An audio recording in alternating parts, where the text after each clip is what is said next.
Hello.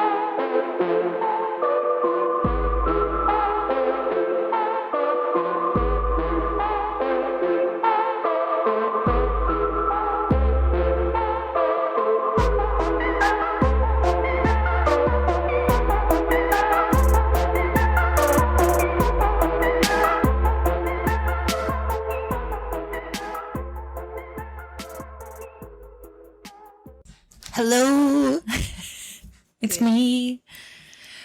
Hi. Hi. Welcome back to another episode of Wicked. Mysterious. I'm your host, Danie. And I am Katie. And this is episode 27. Whoa. Yikes. Shut Jinx. up. I thought you were going to say shut up too. That would have been perfect. That would have been weird. Yeah. Yeah. Perfect place for it. Yeah. So, how are you? I'm good. We should keep our banter to a minimum. Yeah, this is a long one. This is a full... Says all the people of the Says some internet. crabby people, but some people actually commented they love our banter. Yeah, true. Right? Yeah. Yeah. So this banter's for you. Yeah. Out there. For some of our... That one person that enjoys it. Yeah.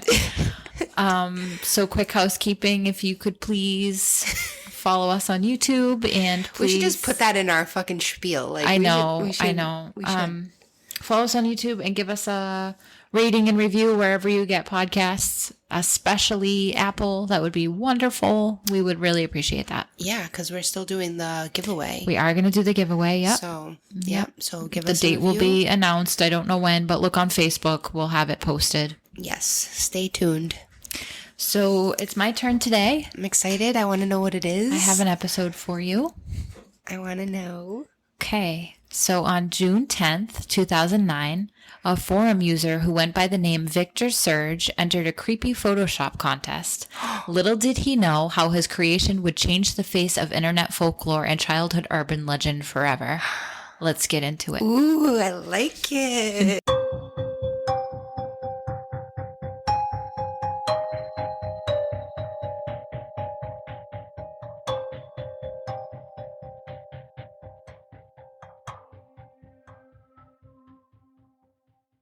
Do you know this one? No, but I got like chills when you said that. Okay, good.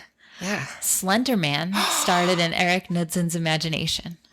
Yay! Yay! Highly requested episode. Yes.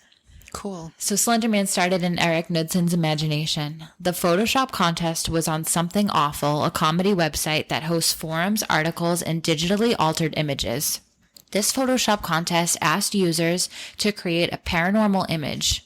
Knudsen entered 2 black and white images. The first photo depicts a group of junior high or maybe early high school children with the focus on one girl closest to the camera. She could also be a boy. I'm not entirely sure, but there's maybe 6 or 7 other kids in the background. The kid in the foreground closest to the camera is scowling, and the kids in the background don't really look happy or afraid. They just kind of look concerned. But looming in the background behind them is a tall, faceless entity just barely visible. Ugh, so gross looking. I know. The second photo is of younger children, probably kindergarten or first grade. The photo focuses on a little girl climbing a ladder to an old school metal slide. Did you have those, by the way? Did you have one? They burned your ass. Yeah, that's what I was going to say. The burns. You just look so happy when they said that. I had one at my kindergarten. And the burns. You can never forget the burns. Yes. Yes. But again, in the background, we can see a tall, faceless entity, this time with what looks like tentacles or long claws. Something about claws freaks me the fuck out. Claws. Something about claws freaks me out bad. Yeah. Claws are creepy. Yeah. It reminds me of The Village. Yeah. Ooh. I like that movie. I love that movie. It's good. This photo also has a seal on the top right corner that reads City of Sterling Library's Local Studies Collection. The Something Awful forum is still up, and there are captions that Knudsen wrote to go along with his contest submissions. Whoa. The captions say, quote, "We didn't want to go, we didn't want to kill them, but his persistent silence and outstretched arms horrified and comforted us at the same time." Creepy. One of the 2 recovered photographs from the Sterling City Library blaze, notable for being taken the day which 14 children vanished and for what is referred to as the Slenderman. What? Deformities cited as film defects by officials.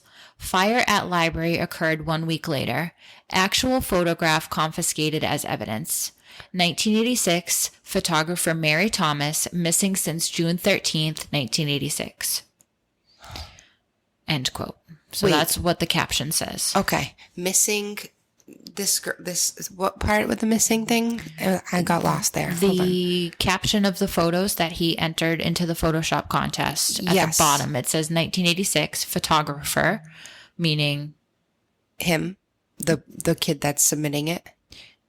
Because it's a contest. It's a contest. Photoshop it's not real. It's not real. Right. So but he's the claiming storyline he's providing for context he's pretending is that he's the photographer, right? The photographer that he says took this photo was Mary Thomas, and she's missing since the fire. Gotcha. Okay. He was being creative, making it more creepy. Yes. Yeah. The very next day, a user named LeechCode5 posted a response to the original Slenderman post.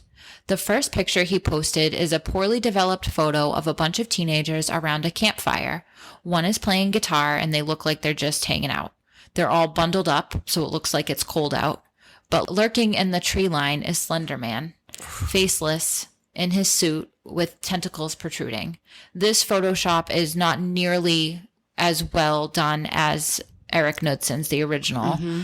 You can tell it's fake. Yeah.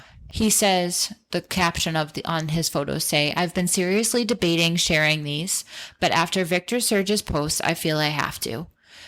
This first photo was given to me by my uncle, a police officer who was part of the investigation trying to find 9 missing teens who had gone camping in the local mountains 6 years ago. It was developed from a disposable camera found at the campsite. None of the missing teens have ever been found, and all of their possessions were still at the campsite. He was pretty drunk and shaken up when he gave me this, and he made me promise I'd never show anyone else." The next image is of a school fire with firemen spraying hoses into the windows. On the roof stands Slenderman with tentacles coming out of his back or sides. Oh, yeah. The caption of this photo reads, "This second photo is of an elementary school fire in 1978. No official cause was ever found. 7 students and a teacher became trapped and died before firefighters could respond. Many of the students and teachers from the time have a history of anxiety disorders and panic attacks, even those who weren't at the school on that day.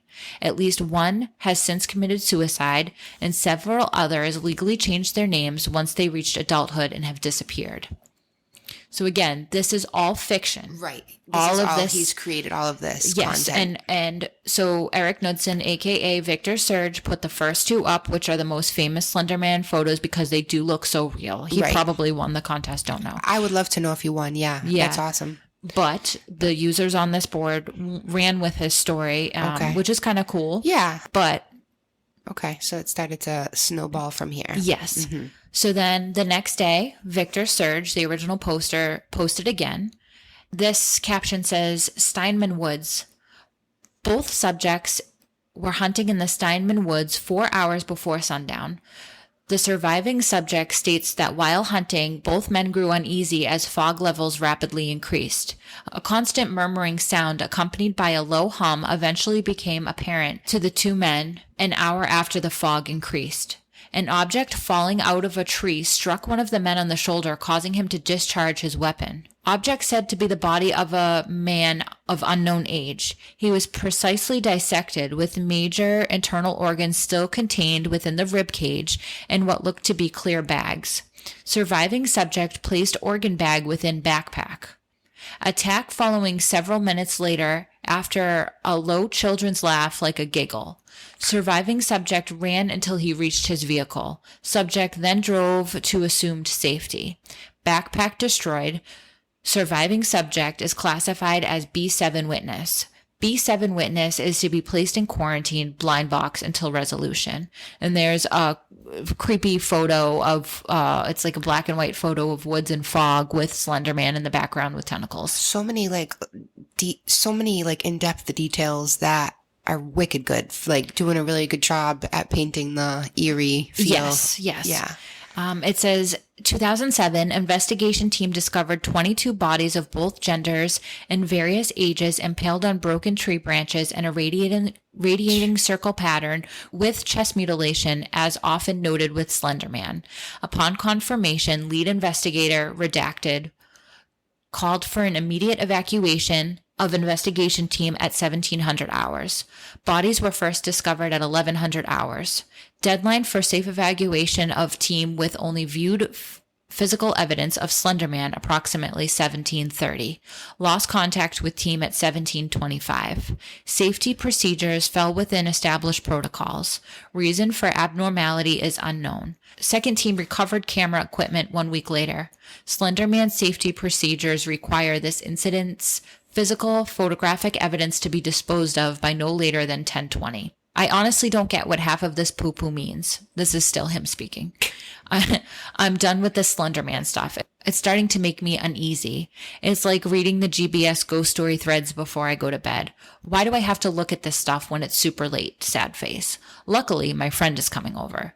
So now he's kind of like bringing it into the present, like how it's affecting him, even though this entire thing is still made up. I still want to right. Like this reminds me of like those TikTok channels that are just like for, what is it called? Like when it's fake and it's just a story. Like, right. Yeah, like he should write a horror novel. It's good. Yeah, so somebody says that. Oh, okay. Cool. Later, he posted an image of someone taking a photo with Slenderman's face stretched out. And a frenzied caption, he wrote that he wanted to try to take the picture of this thing and did because it wants to be seen. Ew. So this is almost kind of like He's The Ring. You know, is it The Ring? Where they watch the movie and then they die? Yeah. It's like that, almost. He then posted the picture of Slenderman in an old-looking house behind a subject who was taking the photo. The caption reads, May 24th, 1995. 1994, Wilkes Estate. One subject reported nothing out of the ordinary before taking the photograph. Lower stairs area was said to be very dark. Subject states that after the camera flash, he heard a sound like a watermelon being unable to understand subject. May 25th, 1993. Subject unable to recall events after manor power failure. Unable to question other two identified subjects. Camera and film acquired from Gloria Creedy, current resident of Woodview Mental Hospital and Psychological Rehabilitation Clinic. Film mostly uncontaminated despite massive blood and human tissue present on camera. No positive ID on anomalous tall and slender subject. Facial blur caused by possible contamination. And it goes on like that. I don't want to read the whole thing. Yeah. But he's creating this. You can kind of see how if somebody stumbled upon this and didn't know it was a Photoshop contest, how it could quickly gain traction. The captions don't allude to the fact that this is all fake. Correct. What year again was this? 2009. Oh, 9. Okay. Yeah. So especially back in 2009, nobody's thinking that's fake, you know? Right. Yeah. On June 16th, 2009, a user named Moto42 posted this comment to Victor. I'm loving the Slenderman. That's just an awesome name to start with. The minimal backstory to the image was just perfect. Victor, you have a gift for horror, it seems. You posted one image and a tiny backstory, planting a small seed of an idea into the internet without even knowing or planning for others to run with it and make it grow. Yeah. Scary. Yeah. Scary.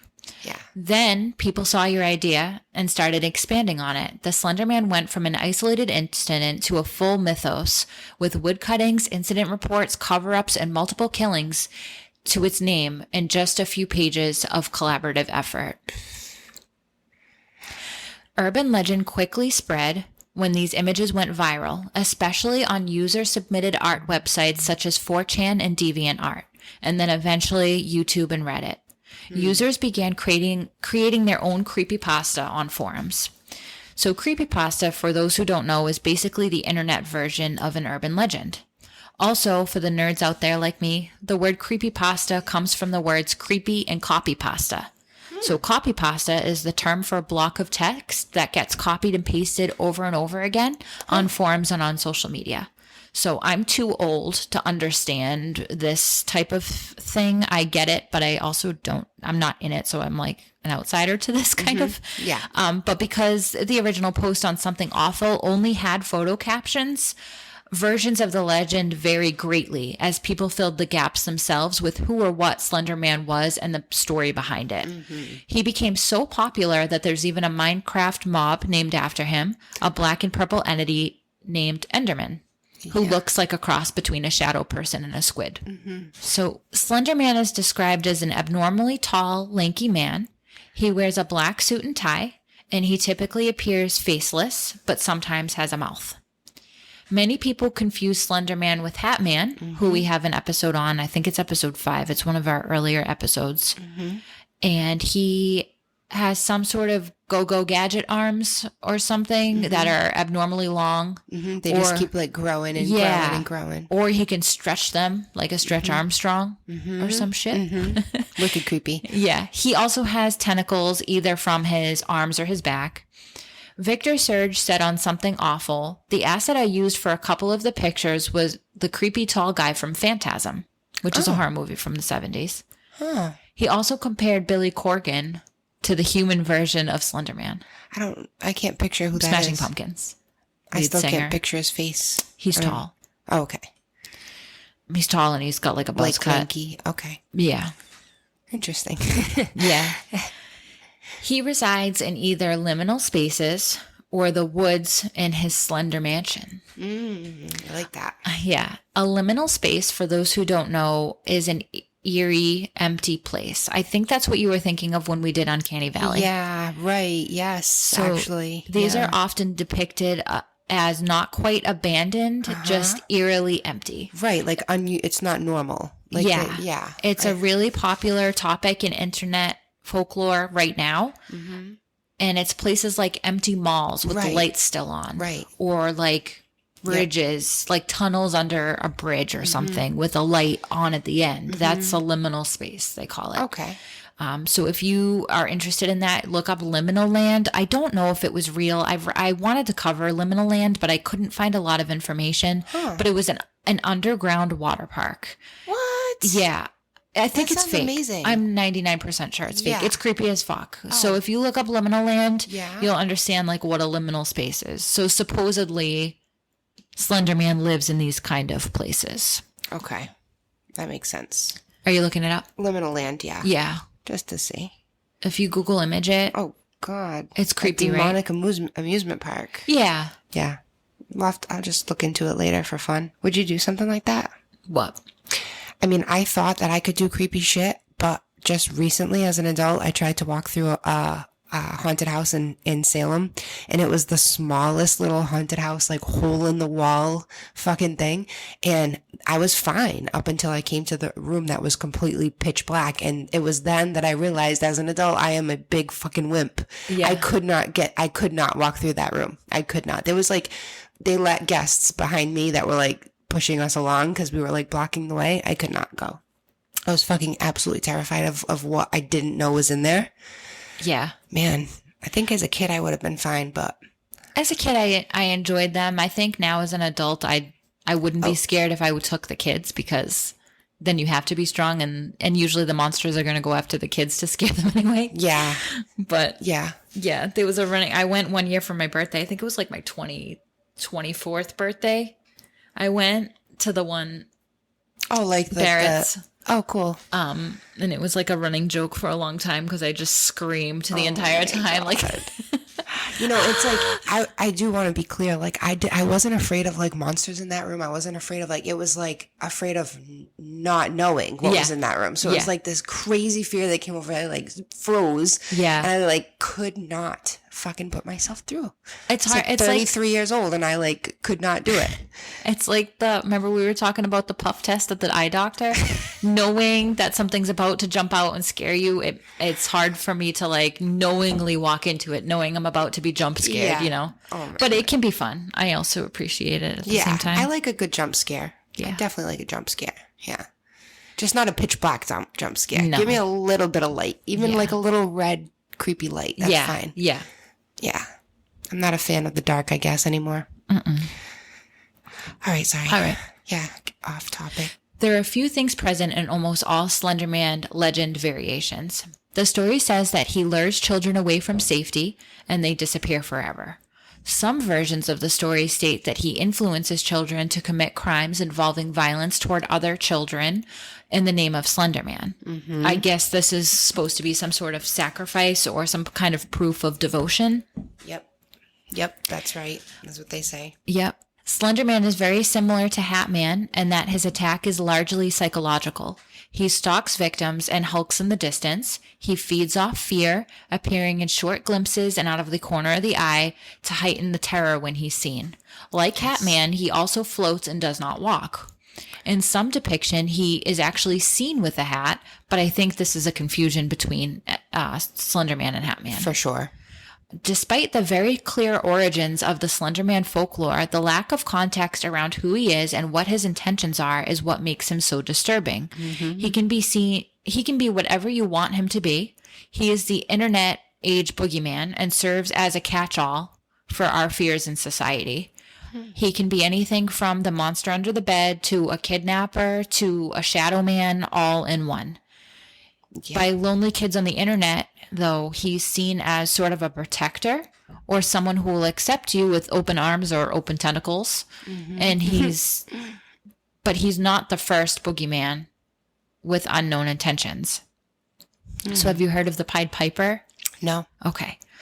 So the Pied Piper is, I think it was in Grimm's fairy tales, but it was, it's like medieval era folklore. Cool. The legend says that a strange man arrived in a village wearing a multicolored coat. Pied, the word pied actually means having two or more different colors. He was a rat catcher, and he promised that he could eradicate the rats from this town that were suffering from like a rat infestation. Using a magic pipe or magic flute, depending on the story, he played a melody that the rats found irresistible and followed him into a river where the Pied Piper had boarded a boat, and all of the rats subsequently drowned. The people of the village refused to pay for the rat extermination after promising they would, so the Piper promised revenge. He returned at a later time when the children were left unattended and the adults were at church. Again, using his magic pipe, he lured 130 children into a cave.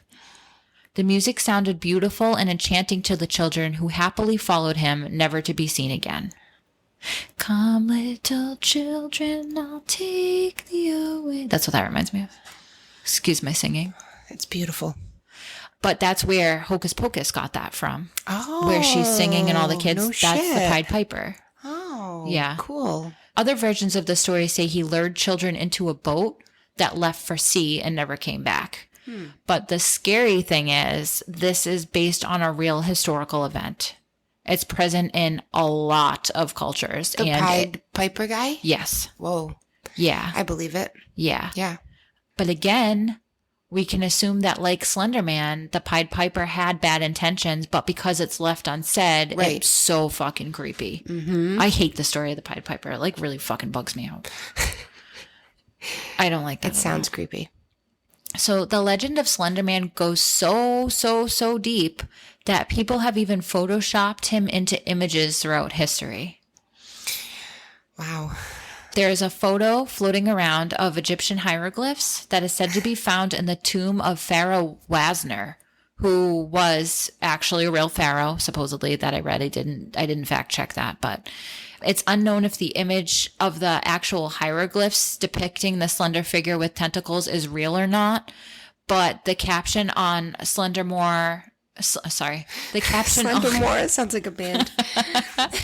The caption on slendermanlore.tumblr.com reads, "The next image was found in Egypt, believed to be a depiction of the Slender Man, referred to as in the text thief of gods or thief of Kuk.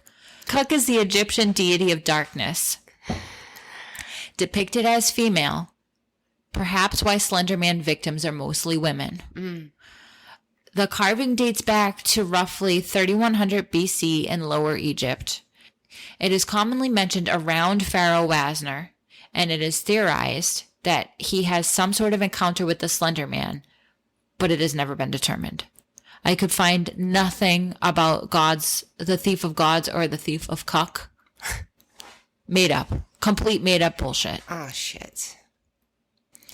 There's also a picture floating around online that says it dates back to 900 BC. It depicts Slenderman as a cave painting and says it's located in the Serra de Capivara Park in Brazil. Man, if that was real, that'd be so cool. Right. It's not, though. Yeah. It's like these people, like, this is kid shit. Right. It's like, I can't imagine spending so much time online that, like, you literally live in this. Yeah, I mean, unless you're, like you said, a kid who really believes this. But the reason they believe it is because there's so much online about it. Right. Understandable for a kid. Right. Totally naive. They would. This just reminds me of some dude in his basement, like, you know, living in his mother's basement, drinking Mountain Dew and making fucking Slenderman memes. That's so, like... Yeah. Yeah. The amount of virtual reality this is just crazy. Yeah. What it became. On May 31st, 2014, two girls named Morgan Geyser and Anissa Wire, AKA Mara and Katie, in a different dimension. Just kidding. I can't say that. I cannot not say it. It's the craziest thing. I was going to give you time to explain that if you'd like. Maybe after. Okay. They attempted to murder their friend Peyton Leutner. Poor Peyton. I know. This occurred in Waukesha, Wisconsin, and was done in the name of Slenderman. All three girls were 12 years old. Morgan and Peyton, the victim, were best friends. Morgan, as her mother explained in the Slenderman documentary, was smart and musically inclined, often playing a baby grand piano she got for Christmas. But her mother noticed something odd about Morgan. She had no empathy at all. Mm-hmm. When watching Bambi for the first time, Morgan showed no emotion in the infamous scene where Bambi's mother is killed. Her mother described her reaction simply as telling Bambi to save himself. Morgan had recently befriended Anissa Wire. Anissa had the same teacher for 4th and 5th grade who explained that they were very close. The teacher and Anissa, I mean.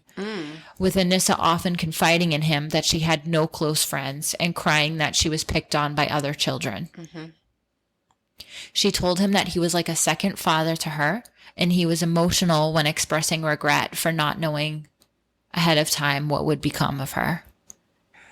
It was really Morgan's fault. But go on. Yeah, it was. It was. On May 30th, 2014, Morgan invited both Anissa and Peyton over for a birthday sleepover. Peyton's parents had not met Anissa, but because Morgan and Peyton had been friends for so long, they felt comfortable letting her go. The next day, the girls had breakfast with Morgan's mother where they had strawberries and donuts. Morgan asked her mother if the girls could go to David's Park. Before leaving, Morgan retrieved a 5-inch knife from her kitchen and put it in her waistband. She showed Anissa the knife on their way to the park. So they had planned this, but not to the point of like, it's going to be today. Right. They had planned it out, but yeah. Anissa didn't know that Morgan wanted to do it that day until they were walking to the park and she showed her the knife. The knife, yeah. The girls had planned to kill Peyton in the park's bathroom because there was a drain on the floor there. The girls thought that they needed to make Peyton fall asleep because they believed that if you kill someone with their eyes open, you can see your reflection in their eyes and you'd essentially be killing yourself. This is how deep their delusion fucking went. Yeah. When Peyton did not fall asleep in the bathroom, the girls retreated back outside to play hide and seek. Morgan counted why Anissa and Peyton hid. During a police interview, Anissa said, she was going to hide one place, I was going to hide another. And then Morgan and I were going to be like lionesses chasing down a zebra. I was going to tackle her, and then Morgan was going to do the stabbing, Wire said. So I started walking away, and then when I was 5 feet away, I said, now. I'm like, go ballistic, go crazy, make sure she's down. When police asked Morgan what happened next, she said, I already told you. Stab, stab, stab, stab, stab. Morgan Geyser responded, it was weird. I felt no remorse. I thought I would. I actually felt nothing. Both girls held Peyton down, stabbing her 19 times. They told her to lay down and that they would go get help, but instead planned to walk nearly 200 miles to Nicollet National Forest, where they thought the Slender Mansion was. Meanwhile, Peyton, clinging to life, crawled out from the woods and was found by a jogger who called 911. Thank goodness. Yeah. Peyton's injuries were horrific. She was stabbed through the diaphragm, the stomach, and liver, and one of her wounds was less than 1 millimeter from her heart. The survival rate of a stabbing in this area is less than 50%. She really lucked out. I'm sorry. So the survival rate of the stabbing to anywhere in the abdomen is less than 50%. Oh. The stab wound was 1 millimeter away from her heart. So if it hit her heart, she would have died. Right. Yeah, it would, yeah. Right. I thought you meant like for the amount of wounds she had, like the survival rate for No, something just that, a stabbing like, in right. that area, let alone Jeez. 19, right? Crazy. Peyton missed the end of her 6th grade year, but thank God made a full recovery, returning to school for the start of 7th grade. Poor thing. The shit she had to go through, the trauma of trusting in your friend like that. And When they were doing this to her, she was screaming, "I hate you. I trusted you." Can you imagine? I can't. Awful. Awful. Sweet thing. Poor thing. I know. Morgan and Anissa were found 5 miles away 5 hours later and were taken in by police. Yeah, with blood on them and shit. Like, just they so had the knife fucking- in their backpack. Yeah, not a And, good like, plan. It took them 5 hours to walk 5 miles. What the fuck were they doing? I mean, 5 miles is a long time for kids, but I mean, Yeah, were they but- walking through the woods? Were they zigzagging? Were they No, not they were going? walking down like a main drag. A main drag with blood and a knife in their pocket. Like, just the level of stupidity of their part. Like, you can just tell it's just immature. Fucking. Yeah. It's always the kids that do the craziest shit. It's so scary. Yeah. What is they that? don't- The frontal cortex that they're. Hasn't developed. Yeah. And Yeah, they the undeveloped they frontal. totally cannot grasp the reality of the repercussions. Like, it's just not possible. And the fact that they thought that they could walk 200 miles. Right. Seriously. They really thought Like, that. what a plan. Yeah. What a plan. There was. I don't think they. They didn't at all calculate what they were going to do after that. No. Both appeared calm and collected, but Morgan showed no empathy, and Anissa did. Yeah. The girls explained to police that they were proxies or servants of Slenderman. They needed to kill Peyton to prove themselves worthy of admittance into the Slender Mansion. Morgan essentially blamed Anissa, and Anissa blamed Morgan. Though it was clear that Morgan was suffering from delusions and an undiagnosed mental illness. She claims that she had visual hallucinations her whole life, and that she thought she saw ghosts, some of which bit her and hurt her, as early as 3 years old. She also thought she was stalked by a man that she called It, this is before Slender Man, who would appear as a dark-colored vapor behind her when she looked in the mirror and out of the corner of her eye. Ooh, right? Creepy. The court ruled that both girls be tried as adults, which shocked many in the community, while others agreed with the decision. Anissa was charged with attempted second-degree homicide. She pleaded... I read she pled not guilty, but I also heard she pled guilty. So I'm not sure what she pled, but they found her not guilty by insanity. Yeah. They didn't use those words. It was not insanity, but something else. Right. She was sentenced to 25 years to life, with 3 years being in confinement. And then she was forced into involuntary treatment at a mental hospital. When she's released, she will need supervision until she's 37 years old. Yeah, that's crazy, wild. And Morgan's is even worse, right? Yeah. Morgan was charged with attempted first-degree homicide. She accepted a plea deal, but was found not guilty for the same reason. Yep. She received 40 years to life, which is the maximum sentence, and 3 years in confinement. And same thing, involuntary treatment at a psychiatric hospital. She will be in the facility either until she makes a complete recovery or until she's 53 years old, whichever comes first. Wow. At which point she will be released with supervision. She has continued to suffer from delusions within the jail and in the mental facility. But it's like, first of all, I don't know if I agree with charging them as adults anyway. I'm not sure about how I feel about that. But regardless of what they were sentenced, confinement Like, is not going to help your disorder. I at thought this we point. didn't do that anymore. Right. I thought that was like something we don't do as a society because it's what it does to the brain is. Right. But if you're unsafe to others, like, I think they have to, you Yeah, know? I guess you're right. Yeah. It's sad, but, Yeah. you know, I mean, better than her going to jail and getting her freaking either killed or her ass beat. Right. Right. I mean, juvenile because she was underage, but I know, like, to try them as adults and then send them to, I can't think of it right Juvie? now. That's not where they went, though, right? They went to, I don't know. I think went they're to, in like, like a a state mental penitentiary. institution. Yeah, they're in a Yeah. mental. Both Oh, of them okay. are. I think. I Right. believe. Yeah. yeah, Yeah. they definitely are, yeah. Crazy. Do you think they should have been tried as adults? No. No, I don't think so either. No, especially if Morgan really did suffer, like she says, her whole life and continues. Like, it is unfortunate, but it's kind of not her fault 100% that she's, you know, it's not her fault that she has an illness. Right. So, I do think that it's crazy to think, though, like, if she wasn't tried as an adult, she could have gotten, like, a lot less time. And, like, imagine if she was out and she was only 25 and now she can drive herself Right. miles and miles and miles. And, you know, Right. I'd hate to think that would be the case. Hopefully that she's, you know, hopefully she is going to get better. And I don't know. But, I mean, I don't feel bad for them. They tried to kill their friend. And they did say multiple times, although Morgan didn't like express guilt really. Yeah. Both of the girls said that they did not want to do this. Yeah. That they felt they had to because they thought that if not only would they gain something out of it, but they thought that if they didn't do it, Slenderman would kill them. Right. That was like the whole like premise I remember. Right. And I remember watching the interview of Morgan. Did you watch it? Like the Yes. video? Yeah. Yes. She was bizarre. Wasn't she like standing on her head at one point when they Maybe. left the room? Like she was just doing a lot of weird shit. I only remember what was in the documentary. Oh, okay. So Yeah. the parents were thrust into the spotlight, receiving death threats and accusations that they were uninvolved parents letting the internet babysit their kids. Anissa's father said that he never left her in her room with the door shut and that her iPad was mainly used for school projects.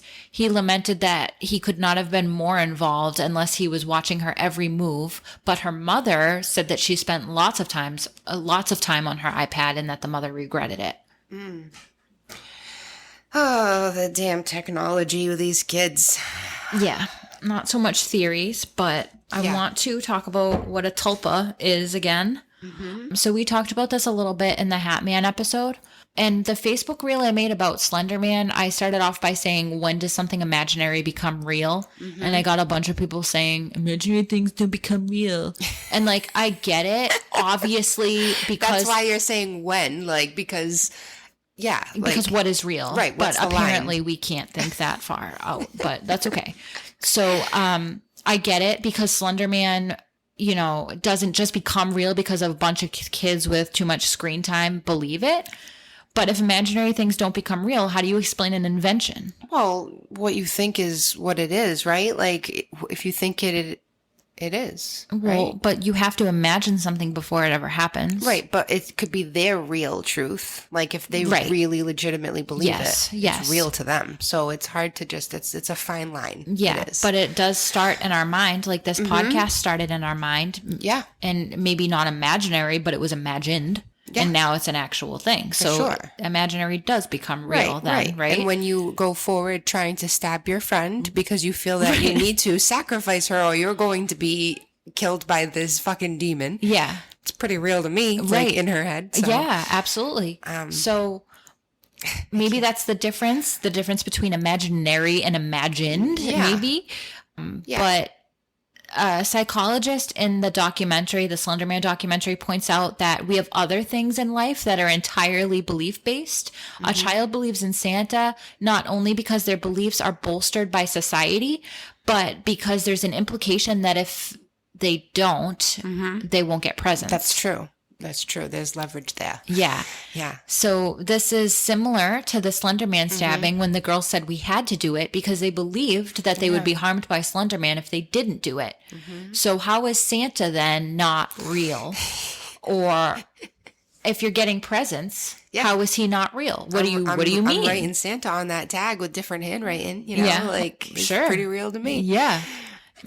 Or no, it's true. I get what you're saying. I mean, not just Santa, but Hat Man, ghosts, UFOs. Anybody's personal experience with those things. It's their real reality. How is it not real if you're seeing it? Is the point, right?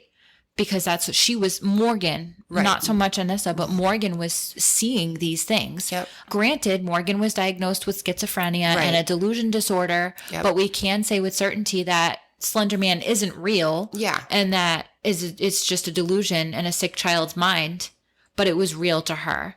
In fact, Morgan's father also suffered from schizophrenia. Oh, yeah. So I'm going to play the following clip, which is from the Crime Vault Slenderman documentary. Cool. Like I have like right now, there's like, it's like patterns of like light and like geometric shapes.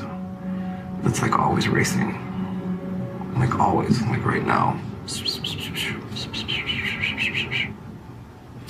I always wanted to know like if she sees that stuff too. Everything seems normal to me because this is my everything. This is how I've always seen things, and so it doesn't seem weird to me that like, oh, that's not how you see streetlights, or oh, that's weird. I don't know if that was, everyone had like a weird little visual thing going on. Like the glaring demon, devil, like that, you're like, okay, this is clearly not real. But it doesn't matter. Like I've had where like you can like see it and like it's not real. It totally doesn't matter because you're still terrified of it. Like I know that there's like, I know the devil's not in the back seat, but the devil is in the back seat, So as you heard, the dad explains that like, Morgan's dad? Yeah. Like, how would you think it's not real if you can see it tactile, with your senses? Yeah. And he's talking about like these visual disturbances and stuff. Like, I hope he's been checked out by an ophthalmologist. The mother says in the documentary, an ophthalmologist, no, it's schizophrenia. Like I know. Yeah. But when he's saying like that, he looks at like a light and he can see like, geometric stuff. Right. That makes me think of like floaters. Like I said it as a joke, but like legitimately, sometimes there are things in your eye that will project into your world. Yeah, right. Your auras and stuff. See, right. Yeah, it's like geometric shapes. Yeah. But the mother said, and his wife said in the doc, I don't know actually if they're still together, but Morgan's mother said that he is like high functioning and he's all right, but he does have to, deal with this stuff. Wow. It's crazy. So he's probably, dealt with a lot of medication and stuff through his life to get to where he is, to the point where he can function in society. I mean, I don't know if he works, probably not, but yeah, they did say that the psychologist on there said that schizophrenia doesn't make a person dangerous, but when their delusions are dangerous, that's when they become dangerous because they don't know reality from that delusion. Right. Yeah. And I feel for him. I felt sad because you could hear his voice kind of crack up when he talks about like the devil in the back seat. Like that's super scary. Yeah. Yeah. And I feel for anybody that goes through that. It's nuts. That just reminded me. I have a story. I wonder if I should tell it now. Sure. Can you remind me at the end, so if people don't want to hear it, they can stop? I'm going to write it down. Remind you of your story? Yeah. Okay. I'm writing it down. Okay, so what's a tulpa? A tulpa is a concept in theosophy, mysticism, and the paranormal of a materialized being or thought form, typically in human form, that's created through spiritual practice and intense concentration. The concept started in Buddhism and is a creation of the mind. It does not ever become a physical manifestation. However, the host or the person who creates the tulpa has such strong hallucinations that they can experience a tulpa with their senses. Tulpas are almost like imaginary friends. They have a separate consciousness, separate feelings, and separate emotions from that of the host. They are created with repetitive conscious effort. They are believed to be nothing supernatural, but are instead entirely within the human mind and are explained away by psychology. Another psychologist in the documentary said that Slenderman replicates just like a virus, and that it's a virus of the mind, and it's spread to other children when they concentrate so hard and they're so deep in this internet folklore. So it's interesting, funny. It's funny because when I look it up, Wikipedia says that the Slender Man is considered a tulpa. Okay. So essentially, these girls believed Slender Man was real. Yep. And they spent so much time online researching and giving it their energy that this entity was actually created in their minds. Right. For sure.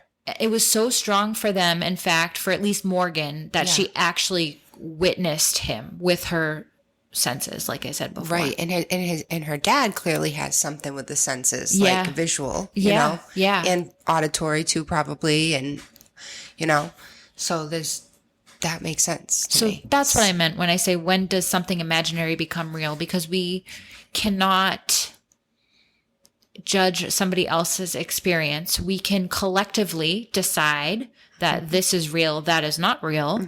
But what about Jesus? What about God? What about... There's some people that would defend that till they die. That's their truth. Yeah. And that's fine. Yeah. That's fine. But again, also not something that we can visually see and prove exists. Right. But if we all believed that Slender Man was real, would we all then see him? If we all believed it, if it was like culturally a thing. Yeah. I wonder if like some people are more like apt to be able to do that than others, or more capable, depending, you know. Yeah, that's what I was thinking. Because I hate to say it, because I know schizophrenia is a serious disease and it's debilitating, but it makes you wonder if like they have like an extra sense that we don't. Yeah. And they actually really see things. I've thought the same shit. Right. Like these beings or these creatures that they see or whatever are really amongst them and us, but there's something in our brain that doesn't work for it. We've talked about how little we use our brain. Right. I have thought the same shit. I've thought the same thing about mushrooms too. Like, what if mushrooms just opens our brain to see into another dimension that's with us? Yeah. Or like some, can I say acid on here? Of course. Or acid. Yeah. How much it opens your mind, and how it's obviously be very careful, but it should be regulated like anything else, because it's a great tool to learn from. Yeah. Just in moderation, right? I'm not saying anybody should or shouldn't. I'm just saying that like if it was regulated medically for medical purposes, it would do great things. Oh yeah. Of course. But you have to be careful. Yeah. It's not something you fuck around with. For sure. But it just does make you wonder. But it makes me wonder. So back to Hat Man again, if it's similar, and because a lot of people, when I posted the Hat Man video, they're like, oh, it's a manifestation of your fears or your stress. Or what you're going through. And like people ask me a lot, like, when you saw him, what were you going through? And sure, absolutely. I can say I was going through things, but why do we all see the same entity? What is that? Right. Like, why? It's not like I heard, like I explained in that episode, it's not like I had heard about it before and like put something to it. Right. I was not schizophrenic. I was not, I'm hesitant to even say it was real, but it was real to me. It was an experience that I had. Yep. Yeah. And it's not like I see shit on a regular basis either. I mean, we can go down that path, but I mean, in a mental health way, the only things Danie's seeing is some floaters. Yeah, all I see is nothing because I'm blind. But yeah, so I know. Yeah, I mean, like you said, you didn't know about this being that you saw, right? You didn't know about Hat Man. No. And you seen it, and you learned way later that it was a phenomena. Right. So like you look back and you're like, how, like you said, how is every single person describing this same exact entity? And there's just no way for this to be imagination from stress. Like, we don't manifest the same exact thing. Right. It's and weird. The people that I was closest with at the time, because I did not tell everybody, only the people that I knew were open-minded, they could see it too. It wasn't just me. Wow. Like, it wasn't just me. I wish I could say I wish I seen it, but I can't say I wish. No, don't wish you see it, because it's very similar to Slenderman in that the stalking behavior, but it's weird because we know Slenderman's not well, I can't say Slenderman's not real, but I can say we know where Slenderman was implanted into our consciousness. And we can look at that objectively and say, this came from somewhere. We know where it came from. It's not a creation of our mind or an entity that. But when does it become real? Well, is what I'm asking. You know, when you really think about it, now this creator, this original creator of Slenderman with the Photoshop contest, what was his name again? Eric Knudsen. Eric. AKA Victor Surge. Eric has never come out and said, hey, I created this Photoshop based off of something I saw as a child. Like, he never came out and said that. He said where he got it from. And it was from Phantasm. That's true. He created this from and, that Smashing guy. Pumpkins guy. Yes, okay. Which is hilarious. So we know that he didn't, because I was going to say, if this dude actually saw this being and kind of put it together, right? Like, maybe he could be real. But no, you're right. You told me that already. But again, it's like a virus of the mind. It's you're giving it your energy, you're feeding it your fear, and it's becoming it's spreading like a disease in your mind. Taking over your mind. Yeah. And that's exactly what happened with Hat Man. Did you see that movie? Oh, you probably didn't, because you're not like a huge horror. Well, sometimes, right? But that movie, Smile. No, but you told me about it. Yeah. Was it good? It's kind of similar concept of like you see something and then it's like comes after you, like that psychological thing, and like makes you kill people. Yeah. It's creepy. I like creepy things. Yeah. I'm all about the scary, creepy shit. So, do you want to hear my story about when I was, when I was a kid, I used to go to this campground. It was like a family campground.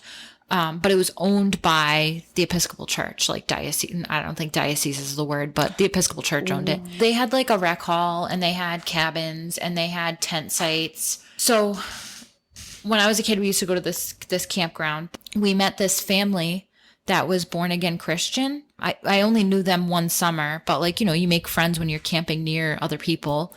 And by the way, I'm not Christian at all, and there wasn't really much. I mean, they had a chapel there, but this was not like a church camp or anything like that. It just was a family campground that just happened to be owned by a church. Yeah. So there was this family that I met. I'll never forget this. They were born again Christian, and I think they had 2 daughters, and one was my age, and she told me that when she was born and she was baptized as a born-again Christian, or I don't know, something like that, the priest or whoever told her family that she would see demons throughout her lifetime. And she would tell me what they would do and stuff. And that they would go away when she turned 13 or something like that. So she would tell me that they would like jump out at her, like surprise her, like she wouldn't see them for like months, and then one would like jump out from under the bed. She said sometimes they were small and sometimes they were big. Sometimes they would like sit on her mom's shoulder and like make fun of her mom, and her mom couldn't see it. What? And it scared me so bad that I went to my uncle, who I was camping with at the time, and asked him, like, this girl's saying some fucked up crazy shit. And I don't know, he brought it up to their family, which seems weird in retrospect, but that's what happened. And they were like, oh yeah, she sees demons. And it was like the most craziest thing. But now, I haven't thought about that in years probably. Yeah. But looking back on it now, it's like, do you think like, did she have something? Some kind of childhood schizophrenia? Or like, maybe she really was seeing dead people, or maybe her family, because the priest said that when she was a baby, that they put it in her head. Yep. But whatever it was, she seemed to believe. I don't know if she was lying or not, but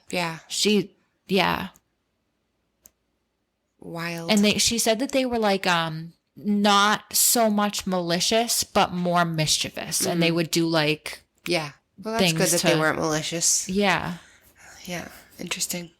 Yeah, so very strange story. I don't really know anything about the born-again Christian religion, so I don't know if that's something they believe, but... No, I don't think so. I mean, all of them believe in the demon, the devil, like, but, yeah, it's not... Maybe it just truly is all in our mind. Maybe, like, they say, like, your demons inside you. Yeah. Maybe that's literally, it's just, again, something that just gets misinterpreted, and it becomes physical thing, Yeah. like a devil with horns, when really it's just our own Right. traumas or our own shit. Yeah, I we always have to wondered work where on. that whole like classic devil like horned Right. creature came from, but Right.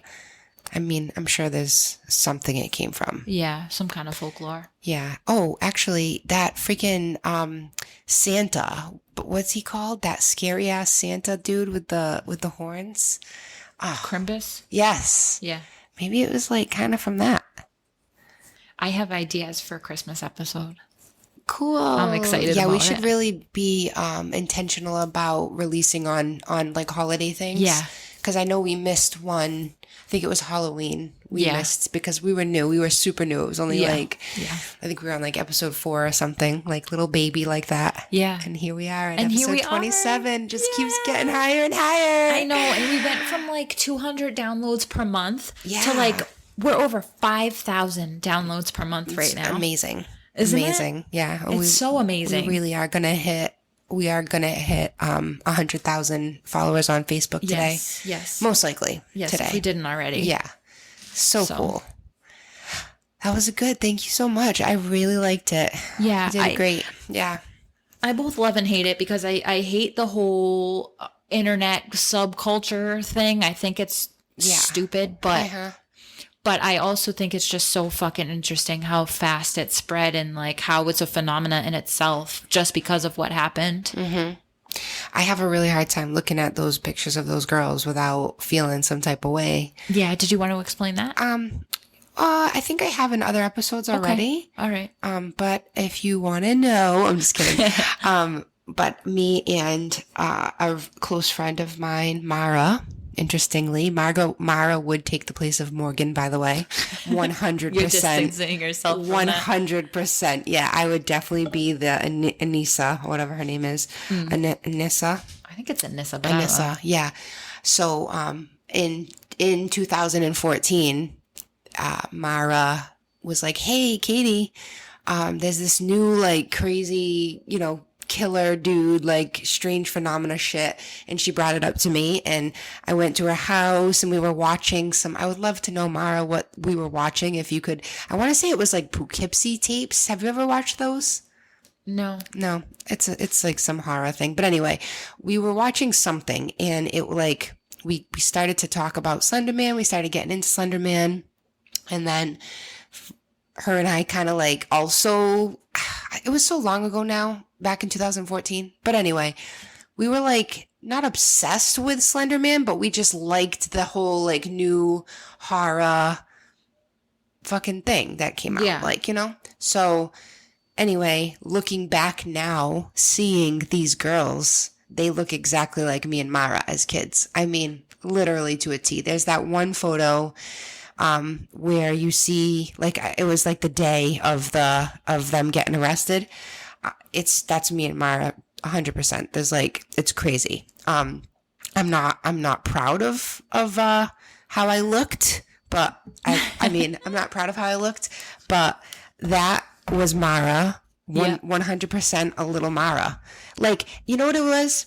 It wasn't Mara as a kid. It wasn't me actually it was me as a kid, and it was Mara as a kid. Yeah. But it just looked like us as adults, but younger. Does that make sense? Yeah. I had square glasses. I had pimples on my chin, just like this photo. My bangs curled to the side like that. The same color hair. Mara's hair is exactly the same, how it's like brown and it fades down to like the bleach blonde look. Yeah. The glasses, the same exact glasses. The fucking creepy ass eerie stare that she has. Like Mara was all things morbid. But anyway, Mara, this is a shout out to you and our past obsession of Slenderman, and looking back now and seeing us. It's like wild. Like it's like it was us in another dimension trying to kill our friend. I don't know what friend it was. Me. I actually do, Mara. I do know what friend it was. I'll tell you, not on the recording. But and she probably knows. But yeah. So anyway, that's my story. And I haven't met you, Mara, but I also love you. Aw. All right. Well, that was awesome. All right, good. I loved I'm glad it. you liked it. Yeah, it was so much fun. We're having so much fun with this. I really, really, really love this. I love this, and I love you. I love you too. And I love our supporters. Yes. I really do. Yeah, we do. We really do love our supporters. Please, like, give us kind words. It really makes our whole day. Yeah. Danie sends me screenshots of shit. If you want to, if you feel, if it behooves you. Yeah. If something, and you mean it, absolutely. Yeah, but definitely. No pressure. Yeah, just don't hold back if you're feeling like you want to send love, because we love it. Yeah, what really helps us is engagement, likes, subscribes, all that stuff. ratings, reviews, comments, all that stuff, shares. Yes. That all really helps us. So if you really want to support us, that would be great. But yeah, I'm loving this. I feel successful, which is an amazing feeling, and I feel creative. Yeah, creative is great. a really great thing It's to so like great. use our brains. Yeah, because I've never been able to do like artistic, and even though I'm artsy, I've never been able to do like hand to anything and create. So and you're doing great. It gets that for me. This is awesome. All right. All right. Well, thank you for listening. Thanks for rating and reviewing and sharing and telling a friend, and we love you. Stay mysterious.